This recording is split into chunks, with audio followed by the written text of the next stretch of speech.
If I have a security clearance, can I go overseas and fight for the country of Ukraine? Unfortunately, short answer, no. A lot of news stories bubbling up this weekend about the war in Ukraine. The president of Ukraine issued a statement announcing the creation of a foreign legion for folks who wanted to go to that country and serve. I have not seen much in terms of formal channels for that so far, other than them saying contact your local Ukrainian embassy to see how you could get plugged in to serve overseas and support that war effort.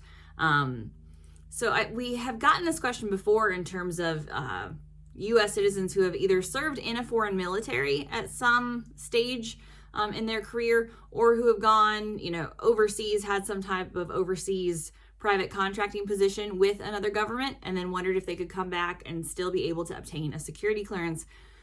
Like most things related to the security clearance process, there aren't hard and fast rules. The only hard and fast rule I can give is saying if you currently have an active federal security clearance and you work in the defense industry, or if you're in the U.S. military, obviously, you could not join one of those foreign legions to serve and support another country.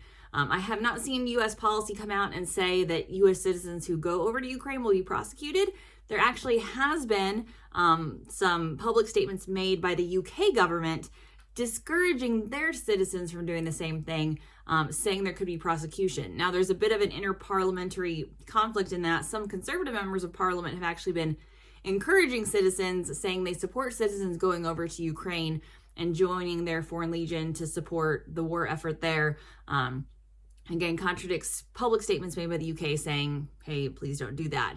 So I've not seen similar statements. News travels fast. By the time this video is posted, there might be something different. All we know now is certainly, the Ukraine president is saying they are creating a foreign legion. I've seen already a lot of chatter in our veteran military community saying they just have a strong passion for democracy, the sovereignty of a foreign nation. And then folks who have served overseas, have served in Europe, just have a lot of ties to Ukraine as well. So I'm seeing the tugged heartstrings of that.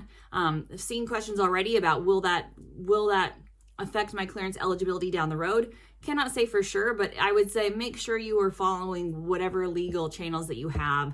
And obviously know that it will potentially have career ramifications if you join a foreign service and come back. I have seen examples in the past of folks who have served in foreign militaries and then come back to the United States and still worked, supported the national security workforce. Like everything clearance related, it's going to be a case-by-case, person-by-person concept. If you currently have an active federal security clearance, though, unfortunately, you're going to have to pursue other paths of supporting humanitarian efforts to support Ukraine. Like all of us are following the news and continuing to hope for the best over there and hope that democracy prevails. But in terms of employment, in terms of national security eligibility, and more information about that, certainly visit us over at clearancejobs.com.